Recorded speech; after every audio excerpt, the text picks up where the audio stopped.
Welcome to this tutorial video on how to create oxygen gas and come up with a test for it.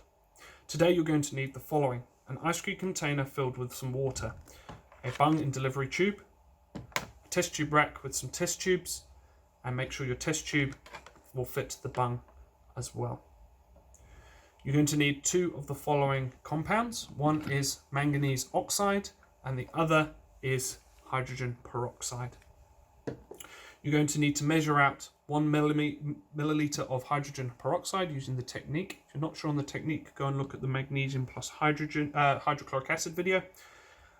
And you're going to need to learn a new technique. So it goes as follows. You need to take an empty test tube that has nothing in it, and you need to submerge that test tube into some water until it is full and there are no air bubbles.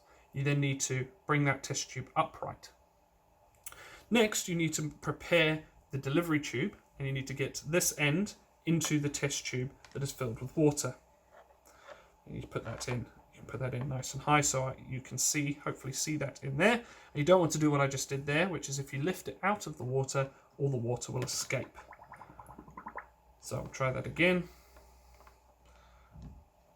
And we'll just leave that in there nice and securely. This end needs to be ready, and you might need to get your partner to hold that test tube that's in there. When you're ready to begin the experiment, you need to pour your 1 milliliter of hydrogen peroxide, remembering this is not very nice for your hands, so if you do get any on your hands, please wash them immediately with plain water and call Mr. Lloyd over. Once you poured the liquid into the manganese oxide, you need to quickly put the bung over. You'll see some fizzing, which will be producing a gas, and that will start filling up your test tube. Now, when your test tube has run out of water, you can put that in there to help you. Once your test tube that is filled with water has been fully filled with gas, you need to prepare a splint. Now, if you do not know how to light a Bunsen burner, please go and watch the Bunsen burner video. This splint here needs to be lit by the Bunsen burner and blown out, so you have a newly extinguished, which will just be embers at the end of the splint. And you need to, when you're ready, take the tube out of the test tube, keeping it upright. There'll be no water in it. And when you're ready, you need to put the splint that is still glowing into the test tube and see what happens.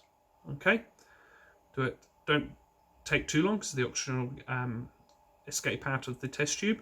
So you need to put the glowing splint in here and record what happens. Make sure you're writing all your observations down. Anything you want me to clarify, come and ask me in class. See you there.